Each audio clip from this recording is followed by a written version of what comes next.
আর মাত্র কয়েকটা দিন, তারপরেই শুরু হয়ে যাচ্ছে 2026 সালের নতুন বছর। আর এই 2026 সালের নতুন বছরে একদম দারুণ সুখবর আপনাদের জন্য আসতে চলেছে, কারণ জানুয়ারি থেকেই একাধিক প্রকল্পের টাকা আপনাদের ব্যাঙ্ক অ্যাকাউন্টে ঢুকতে পারে। হ্যাঁ, আপনারা আবাস যোজনার বাড়ি বানানোর জন্য 1,20,000 টাকার মধ্যে প্রথম কিস্তি 60,000 টাকা পেতে পারেন। সঙ্গে আরও প্রায় 6 থেকে 10টি প্রকল্প এমন রয়েছে, বা মোট 6 থেকে 10টি এমন প্রকল্পের কথা বলবো, যে প্রকল্পে কোনো প্রকল্পে 5,000 টাকা, কোনো প্রকল্পে 2,000 টাকা, কোনো প্রকল্পে 1,500 টাকা বা 1200, 1,000 টাকাও আপনার ব্যাঙ্ক অ্যাকাউন্টে আসতে চলেছে। তবে হ্যাঁ, এই সমস্ত প্রকল্পের টাকা পেতে হলে আপনাকে আবেদন করতে হবে। তো কোন প্রকল্পের কত টাকা আপনার ব্যাঙ্ক অ্যাকাউন্টে ঢুকতে চলেছে, আপনি যদি নতুনভাবে আবেদন করতে চান, কিভাবে করবেন, কোথা থেকে করবেন, চলুন এক এক করে আপনাদেরকে দেখিয়ে দিই। তবে তার আগে আপনি যদি আমাদের চ্যানেলে নতুন আসেন, অবশ্যই চ্যানেলটিকে সাবস্ক্রাইব করে পাশে থাকবেন। ফেসবুক থেকে দেখলে ফলো করতে ভুলবেন না। চলুন শুরু করি। তো বন্ধুরা, এবারে আমরা এক এক করে দেখে নেব কোন কোন প্রকল্পের টাকা 2026 সালের এই নতুন বছরে আপনাদের ব্যাঙ্ক অ্যাকাউন্টে আসতে চলেছে। দেখুন, বলা হয়েছে রাজ্য কেন্দ্রীয় সরকারের কোন কোন প্রকল্পের টাকা জানুয়ারি মাসের মধ্যেই দেওয়া হতে পারে, বা কোন প্রকল্পের টাকা আপনি আপনার ব্যাঙ্ক অ্যাকাউন্টে পেতে পারেন। নতুনভাবে আবেদন করতে চাইলে কিভাবে আবেদন করতে পারবেন, চলুন এক এক করে আমরা বিস্তারিত তথ্য জেনে নিই। তো দেখুন, এখানে প্রথমেই কি বলা হয়েছে, প্রকল্পের নাম আর টাকাও সঙ্গে প্রকল্পের বিবরণ। কি বলা হয়েছে দেখুন, নতুন বছর 2026 সালের প্রচুর এমন উপভোক্তা রয়েছেন যারা বিভিন্ন সরকারি সুবিধা থেকে বঞ্চিত হতে পারেন। টাকা পাওয়ার যোগ্য নয় কিংবা ভুল নথি বা ভুল তথ্য দিয়েছেন, তার জন্য অনেকের নাম বা বেশ কিছু উপভোক্তার নাম তালিকা থেকে বাদ যাচ্ছে। তারা কিন্তু সরকারি যে সুযোগ সুবিধা বিগত কয়েক মাস থেকে তারা পাচ্ছেন না, অনেকের টাকা কিন্তু সরকারের তরফ থেকে দেওয়া বন্ধ হয়ে গেছে। তো যারা টাকা পাওয়ার যোগ্য শুধুমাত্র কিন্তু তারাই পাবেন। নতুন বছরের ভোটার তালিকা থেকে শুরু করে বিনামূল্যে রেশনও কিন্তু এই একই কারণে অনেকের বন্ধ হতে পারে। তবে এরই মাঝে একাধিক প্রকল্পের টাকা দেওয়া নিয়ে এই নতুন বছরেই কিন্তু দারুণ সুখবর রয়েছে। উপভোক্তাদের ব্যাঙ্ক অ্যাকাউন্টে ঢুকতে চলেছে টাকা, যার লিস্ট নিয়ে নিচে আলোচনা করা হলো। তো এবার আমরা এক এক করে আলোচনা করব কোন কোন প্রকল্পের টাকা আপনাদের ব্যাঙ্ক অ্যাকাউন্টে ঢুকতে পারে বা কারা কারা পেতে পারেন। তো দেখুন, প্রথমেই যে প্রকল্পের বিষয়ে আপনাদেরকে জানাচ্ছি সেটা হচ্ছে পুরোহিত ভাতা। দেখতে পাচ্ছেন পুরোহিত ভাতা। কি বলা হয়েছে, সংখ্যালঘু যে সমস্ত পুরোহিতরা রয়েছেন, আগে কিন্তু 1,000 টাকা করে দেওয়া হতো, এখন 500 টাকা বাড়িয়ে দেওয়া হয়েছে। এখন পুরোহিত ভাতায় 1,500 টাকা আপনারা আপনাদের ব্যাঙ্ক অ্যাকাউন্টে পেয়ে যাবেন। মোটামুটি এই জানুয়ারি মাসের 15 তারিখের মধ্যেই এই টাকা আপনাদের ব্যাঙ্ক অ্যাকাউন্টে চলে আসতে পারে, আপনারা কিন্তু টাকা পেয়ে যাবেন। এরপরে আরও একটা প্রকল্প রয়েছে যার নাম হচ্ছে তপশিলি বন্ধু প্রকল্প। এই তপশিলি বন্ধু প্রকল্পে যদি আপনি আবেদন করেন, দেখুন বলা হয়েছে গত নভেম্বর ও ডিসেম্বর মাসে তপশিলি বন্ধু প্রকল্পে 1,000 টাকা ভাতা দেওয়া হয়েছিল 10 তারিখের মধ্যে। আশা করা যাচ্ছে মোটামুটি জানুয়ারি মাসেরও 10 থেকে 18 তারিখের মধ্যেই আপনাদের ব্যাঙ্ক অ্যাকাউন্টে এই প্রকল্পের 1,000 টাকার একটা কিস্তি জমা হয়ে যেতে পারে। আচ্ছা, 60 বছরের উপরে যে সমস্ত বৃদ্ধ মানুষরা জয় বাংলা প্রকল্পের অন্তর্গত এই তপশিলি বন্ধু প্রকল্পে বৃদ্ধ ভাতার জন্য আবেদন করেছেন, এই টাকাটা কিন্তু তাদেরকে দেওয়া হবে। এর পরের যে প্রকল্পের বিষয়ে আপনাদেরকে জানাচ্ছি সেটা হচ্ছে লক্ষ্মীর ভাণ্ডার। বাংলার সবথেকে জনপ্রিয় প্রকল্প লক্ষ্মীর ভাণ্ডার। এই মুহূর্তে কিন্তু একটা দারুণ খবর উঠে আসছে। লক্ষ্মী ভাণ্ডার প্রকল্পে কিন্তু একটা বড় খবর এই নতুন বছরেই আসতে পারে, তবে আজকের ভিডিওতে আমরা সেটা বলছি না, শীঘ্রই সেটাও আপনাদেরকে জানাবো। তবে যারা যারা অলরেডি আবেদন করে রেখেছেন, 1,000 টাকা, 1,200 টাকা, যারা ধরুন জেনারেল রয়েছেন তাদের 1,000 টাকা, যারা তপশিলি জাতি উপজাতি রয়েছেন তাদের 1,200 টাকা করে তাদের ব্যাঙ্ক অ্যাকাউন্টে দেওয়া হবে। এই প্রকল্পের টাকা মোটামুটি 6 তারিখ থেকে দেওয়া শুরু হয়ে যায় এবং 10 তারিখের মধ্যেই আপনাদের ব্যাঙ্ক অ্যাকাউন্টে চলে আসে। তো একইভাবেই জানুয়ারি মাসেও 10 তারিখ থেকে 12 তারিখের মধ্যে আপনাদের ব্যাঙ্ক অ্যাকাউন্টে টাকা চলে আসতে পারে।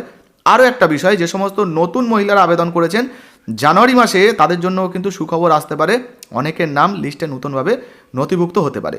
এরপরে আরও একটা দারুণ প্রকল্প রয়েছে, যে প্রকল্পের বিষয়ে অনেকেই বারবার জানতে চাইছিলেন, সেটা হচ্ছে কৃষক বন্ধু প্রকল্প। তো এই কৃষক বন্ধু প্রকল্পের টাকা কবে থেকে দেওয়া হবে, এই নিয়ে কিন্তু অনেকের মনেই সন্দেহ ছিল। এই নিয়ে আমরা একটা ভিডিও বানিয়েছি যেখানে আপনাদেরকে জানিয়ে দিয়েছি কৃষক বন্ধু প্রকল্পের টাকা কবে থেকে দেওয়া হবে। তবে আবারও জানাচ্ছি, দেখুন ডিসেম্বর মাসে কৃষক বন্ধু প্রকল্পের টাকা দেওয়ার সম্ভাবনা এখনও পর্যন্ত কিন্তু তেমন একটা দেখা যাচ্ছে না। ফলে আশা করা যাচ্ছে জানুয়ারি মাসেই কৃষক বন্ধু প্রকল্পের 5,000 টাকার ঘোষণা হতে পারে। এখনও অফিসিয়াল বিজ্ঞপ্তি বা ঘোষণা হয়নি। পরিষ্কার জানিয়ে দিই, কেউ যদি বলে থাকে এই দিন টাকা দেবে ওই দিন দেবে, এখনও কিন্তু বিজ্ঞপ্তি ঘোষণা হয়নি। যখনই বিজ্ঞপ্তি ঘোষণা হয়ে যাবে সেটা ভিডিওর মাধ্যমে আপনাদেরকে জানাবো। তবে এই যে বিজ্ঞপ্তি ঘোষণার সম্ভাবনাটা, সেটা কিন্তু জানুয়ারি মাসেই রয়েছে। আপনি 5,000 টাকা পেতে পারেন, বা 2,000 টাকা পেতে পারেন, বা 3,000 আর 2,500 টাকা পেতে পারেন জমির পরিমাণ হিসাবে। তো আপনার যদি 1 একর বা তার থেকে বেশি জমি থাকে, আপনি 5,000 টাকা পেতে পারেন। যাই হোক, জানুয়ারিতে কিন্তু এই কৃষক বন্ধু প্রকল্পের টাকা ঢোকার একটা সম্ভাবনা রয়েছে। এরপর রয়েছে বিধবা ভাতা। দেখুন, এই যে প্রকল্পটা রয়েছে, 18 বছরের ঊর্ধ্বে যে সমস্ত বিধবা মহিলারা রয়েছেন তারা যদি আবেদন করে থাকেন, এই জানুয়ারি মাসের মোটামুটি তৃতীয় সপ্তাহের মধ্যেই আপনাদের ব্যাঙ্ক অ্যাকাউন্টে 1,000 টাকার একটা কিস্তি ঢুকে যাওয়ার সম্ভাবনা রয়েছে। তো তো সেক্ষেত্রে আপনাদেরকে জানিয়ে দেবো মোটামুটি 20-21 তারিখের আগেই এই টাকা আপনাদের ব্যাঙ্ক অ্যাকাউন্টে ঢুকে যেতে পারে। আর জানুয়ারি মাসে আরও একটা বড় খুশির খবর বা সবথেকে বড় খবর বলতে পারেন, বাংলার বাড়ি প্রকল্পের টাকা। তো জানুয়ারি মাসেই কিন্তু বাংলা বাড়ি প্রকল্পের টাকাও দেওয়া হতে পারে। 2025 সালের ডিসেম্বর মাসে বাংলা বাড়ি প্রকল্পের বাকি থাকা 16 লক্ষ উপভোক্তাদের প্রথম কিস্তির যে 60,000 টাকা দেওয়ার কথা ছিল সেটা থাকলেও রাজ্য জুড়ে এসআইআর এর কারণে সেই টাকা দেওয়া হয়নি। ফলে সম্ভবত অর্থাৎ টাকা দেওয়ার কাজ কিন্তু পিছিয়ে গেছে। ফলে সম্ভবত এই প্রকল্পের যে টাকাটা 2026 সালের এই নতুন বছরের জানুয়ারি মাসেই উপভোক্তাদের ব্যাঙ্ক অ্যাকাউন্টে দেওয়া হতে পারে। এবার প্রশ্ন হতে পারে যে কবে থেকে টাকা ঢুকবে। দেখুন, জনসভা থেকে মুখ্যমন্ত্রী মমতা বন্দ্যোপাধ্যায় কিন্তু এই বিষয়ে ঘোষণা করবেন, ঘোষণা হলেই সেটা কিন্তু আপনাদেরকে জানিয়ে দেবো। এই মুহূর্তে কোনো ঘোষণা নেই, তবে জানুয়ারিতেই কিন্তু আপনারা টাকা পেতে পারেন। মোটামুটি 15 থেকে 20 তারিখ ধরে রাখুন, এর মধ্যে কিন্তু একটা ঘোষণা হয়ে যেতে পারে, হলে কিন্তু জানিয়ে দেবো। এরপর আরও একটা প্রকল্পের বিষয়ে আপনাদেরকে জানাচ্ছি, সেটা হচ্ছে যুবশ্রী প্রকল্প বা বেকার ভাতা। দেখুন, এখানে পরিষ্কারভাবে বলা হয়েছে বেকার ভাতার 1,500 টাকা যুবশ্রী প্রকল্পের মাধ্যমে জানুয়ারি মাসের দ্বিতীয় সপ্তাহের মধ্যে আসতে পারে। অনেকেই রয়েছেন যাদের হয়তো টাকা ঢুকছে না, তারা অপেক্ষা করুন। আশা করা হচ্ছে জানুয়ারি মাসেই আপনাদের ব্যাঙ্ক অ্যাকাউন্টে টাকা ঢুকতে পারে। তবে হ্যাঁ, অবশ্যই মনে রাখবেন বেকার ভাতার লিস্টে নাম থাকলে তবে এই প্রকল্পে আপনি কিন্তু আবেদন করতে পারবেন। আচ্ছা, বা এই প্রকল্পের টাকা পাবেন। এই প্রকল্পে যদি আপনি নতুনভাবে আবেদন করতে চান, এমপ্লয়মেন্ট ব্যাঙ্ক wb.gov.in এই যে অফিসিয়াল ওয়েবসাইট রয়েছে, এখান থেকে কিন্তু অনলাইনে আবেদন করা যায়। আপনি চাইলে কিন্তু অনলাইনে আবেদন করতে পারেন। এছাড়াও বন্ধুরা, এই যে প্রকল্পগুলো রয়েছে, যেমন ধরুন পুরোহিত ভাতা, তপশিলি বন্ধু প্রকল্প, এই সমস্ত প্রকল্পে যদি আপনি আবেদন করতে চান, আপনার এলাকার পঞ্চায়েত অফিসে যোগাযোগ করতে পারেন বা ব্লকে যোগাযোগ করতে পারেন।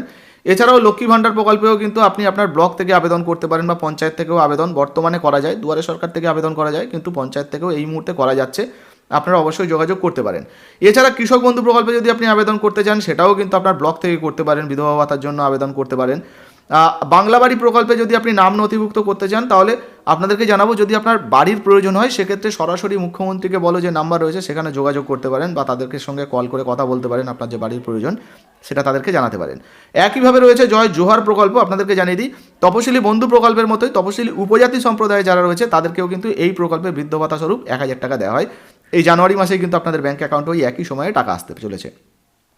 এরপর রয়েছে লোক প্রসার প্রকল্প। তো লোক প্রসার প্রকল্পে যে সমস্ত সঙ্গীত শিল্পী রয়েছেন বা শিল্প কাজের সঙ্গে যারা যুক্ত রয়েছেন তাদেরকে 1,000 টাকা করে ভাতা দেওয়া হয়। মোটামুটি 10 থেকে 16 তারিখের মধ্যে এই প্রকল্পের টাকাও আপনাদের ব্যাঙ্ক অ্যাকাউন্টে চলে আসতে পারে। যারা বাউল, কীর্তন, কবিয়াল এই সমস্ত শিল্প কাজের সঙ্গে যুক্ত রয়েছেন বা ধরুন সিনেমা, গান বাজনা, তাঁত শিল্প এই সময়ের সঙ্গে যুক্ত রয়েছেন, তারাও কিন্তু এই প্রকল্পের টাকা পেতে পারেন। আচ্ছা, এরপর রয়েছে প্রতিবন্ধী ভাতা। প্রতিবন্ধী ভাতারও 1,000 টাকা আপনাদের ব্যাঙ্ক অ্যাকাউন্টে কিন্তু জানুয়ারি মাসেই ঢুকতে চলেছে। তপশিলি বন্ধু প্রকল্প, জয় জোহার প্রকল্পের সাথেই এই প্রকল্পের টাকা আপনাদের ব্যাঙ্ক অ্যাকাউন্টে ঢুকতে পারে। এছাড়া আপনাদেরকে জানিয়ে দিই, এই যে বৃদ্ধ ভাতা, বিধবা ভাতা বলুন, প্রতিবন্ধী ভাতা বলুন, কেন্দ্র এবং রাজ্য উভয় মিলেই কিন্তু এই সমস্ত প্রকল্পের টাকা দিয়ে থাকে। আর হ্যাঁ, আরও বেশ কিছু এমন প্রকল্প রয়েছে যে প্রকল্পের টাকা এই নতুন বছরে ঢুকতে পারে, যেমন ইমাম ভাতা রয়েছে, তারপরে মোয়াজ্জেম ভাতা রয়েছে, কন্যাশ্রী, রূপশ্রী, এই সমস্ত প্রকল্পে যদি আপনার বয়স অনুযায়ী আপনি আবেদন করে থাকেন, তাহলে আপনার ব্যাঙ্ক অ্যাকাউন্টে কিন্তু টাকা ঢুকতে পারে। তো দেখতেই পেলেন বন্ধুরা, 2026 সালের এই নতুন বছরে একাধিক প্রকল্পের টাকা আপনার ব্যাঙ্ক অ্যাকাউন্টে ঢুকতে চলেছে, যার লিস্ট কিন্তু আপনাদেরকে দেখিয়ে দিলাম এবং এক এক করে বিস্তারিত জানিয়ে দিলাম। আপনি যদি এই প্রকল্পের টাকা পেতে চান, আবারও বলছি, মনে রাখতে হবে এই প্রকল্পে কিন্তু আপনাকে নাম থাকতে হবে, আপনাকে উপভোক্তা হতে হবে, তবেই কিন্তু আপনি এই সমস্ত প্রকল্পে টাকা পাবেন বা সুবিধা পাবেন। তো বর্তমানে আপনি কোন প্রকল্পে আবেদন করেছেন বা কোন প্রকল্পে সুবিধা পেতে চান, অবশ্যই লিখে জানাবেন। ভিডিও ভালো লাগলে লাইক দিয়ে শেয়ার করে দেবেন। ফেসবুক থেকে দেখলে ফলো করতে ভুলবেন না। ধন্যবাদ।